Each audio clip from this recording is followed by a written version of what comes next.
The home of the common Joe and the common Sally in the know, even more so than all those media talking heads. All right, hold up. Let me get my bearings here. Because this to me is some pretty comical stuff. As you know, a lot of y'all out there send me these links to this guy named USCJ. He's a USC SKITTLE Shidder podcaster. He's all about USC and whatnot. He's got a pretty good voice, I'll give him that. But other than that, some of the stuff he says is pretty comical and not well thought out in my opinion. I think he shows his bias a little too much for the USC SKITTLE Shidders out there. And Roger Harris, or Davis, I can't remember, guy sent me his link. Basically, USCJ is saying that this new hire that USC made in Brittany Thacker, this illustrious hire, is checkmate now. Checkmate. Not getting them going in the right direction or maybe helping the program a little bit, but checkmate as in this would have won them the national championship this year had they had Brittany on their staff. USCJ, man, I know why you chose the J, man, because I think it stands for joke.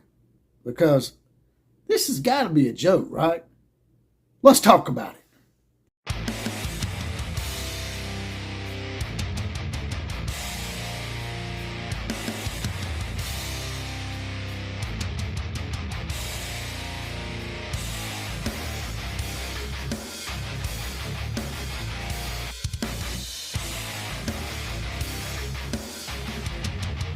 Woo! Well, here we go again. Another episode of the OCF. That's 3 E's. The OCF. That's the Outlaw of College Football, also known as JPC. That's Jesse Paul Clark on Facebook, spelled Jesse without the I. That's right. Also on Twitter at OCF Productions. Now, getting right into it. You know, these USC people get in here on my comments and they're always saying stuff about, well, you didn't get that many views on this one because you wasn't talking about USC and making fun of them. You know, I don't just randomly seek out to make fun of you guys. When you put yourself out there, when you put yourself in the news, if you look at my podcast, ever so often it's about USC. But it's because y'all have put yourself out there. And once again, this guy named USCJ has once again been, someone sent me a link of his. I usually don't talk about him too much because while he's a decent podcaster, he's not a bad guy. Some of the stuff he says is just a little outlandish for me, and it's just, I don't want to say too much negative about anybody, but this has forced the issue somewhat. Because I listened to his little podcast about this girl named Brittany Thacker, who's like a recruiting analyst or recruiter or some kind of coach on the coaching staff at Mississippi State. And he was going on and on about how this was a checkmate hire. Now, I can understand you hyping it up and saying, hey, I think this is a good hire. And before I have any ninny nannies out there coming in here, liberal spastics, coming in here, wetting your little diaper and saying, oh, you're saying this because she's a female. No, it has nothing to do with it. She just happens to be a female, and I happen to think that she is not as good as he's hyping her up to be. He went on to say that this is a checkmate hire because she was at a SEC program and now she's bringing that SEC to us. I got a news flash for you, USCJ. Mississippi State ain't exactly the elite of the SEC. As a matter of fact, if you look at history in over 100 and something years, Mississippi State is probably one of the worst SEC programs of all time. Now, granted, she coached under Mike Leach, who you said was a mentor for your old Linky boy out there.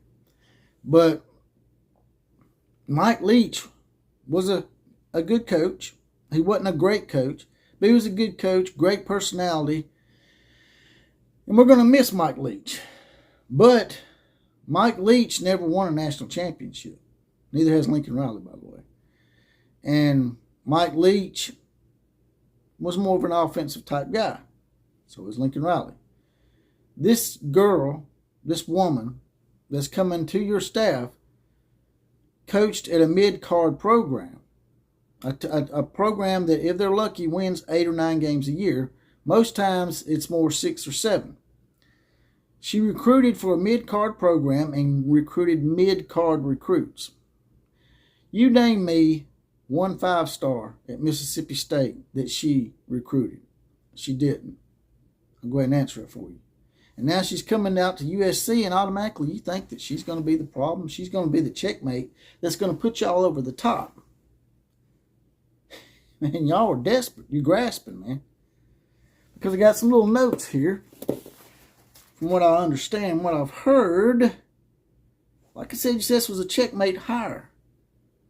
And she's recruited just mid-card players to a mid-card program. What is she a checkmate for? Transgender volleyball events, maybe? I don't know. I mean, I don't understand where you're getting the whole checkmate thing. I can understand it being a strategic move on a chess game. And you say Lincoln's not playing checkers, he's playing chess. Y'all couldn't even beat Tulane, man. That's worse than checkers, man. That's like you playing Candyland or Chutes and Ladders, man. You can't beat Tulane, man. So how's this girl going to make it to where y'all not only can beat Georgia, how's she going to make it to where y'all can even beat Tulane, man? I mean, I just think you're grasping a little bit and you're getting your fan base's hopes up a little too much, man. You got to be a little more realistic in your approach, or because people's not going to take you seriously. It's not going to take USC seriously if USC's out there spouting this crap. Went on to say that they would have won a national championship because their offense would have been so much better with Brittany because of Ohio State putting 41 on Georgia. What does that have to do with any of this, man? It's so irrelevant. Once again, the USC people are grasping. Y'all straw grasping, man. Y'all just looking for something to hold on to because y'all basically got pantsed down there in Jerry World. Ohio State, by the way, although they did lose to Michigan, that was one bad game. Ohio State would house USC. If they played USC this year 4 times, they would beat them at least 3 out of 4 times. And they probably beat them 4 times, to be honest with you. Because you ain't got no defense. You think they can put up 40? See, that's really ass backwards. If they put 41 on Georgia's defense, how many points you think they're going to put on USC's defense, man? They would have put 63, maybe 70 points on y'all, man. And if Brittany Thacker had been there, you think she would have stopped that somehow? Please explain how your logic works, man. How does the USC people come up with these kind of logics, man? I don't understand it. But just a little advice for you there, USC joke. From now on, before you do these podcasts, put a little bit of realism in it and have a little unbiased in it. You know, it's okay to take up from your team from time to time when they deserve it. And I take up for my team when they deserve it. And then people call me biased. But you know deep down inside that you're not biased. But in this case, you're reaching a little bit, man. As a matter of fact, I think you're reaching a lot. You guys and gals tell me what you think about all this. You think USC straw grasping and they're just in denial in the fact that next year they got to come up with a solution to not only finally beat Utah, but to be able to beat a non-Power 5 school in a big-time bowl game, let alone the playoffs, as Jim Moore would say. Playoffs? Playoffs? Y'all don't need to be talking about no playoffs. Not just yet. And that's all I got to say about that. There's a little hard option down here. If you don't mind, hit that. Throw a few dollars in the coffers. Get me off that YouTube teat. As always, KMCA to all the other teams. Class is now officially dismissed.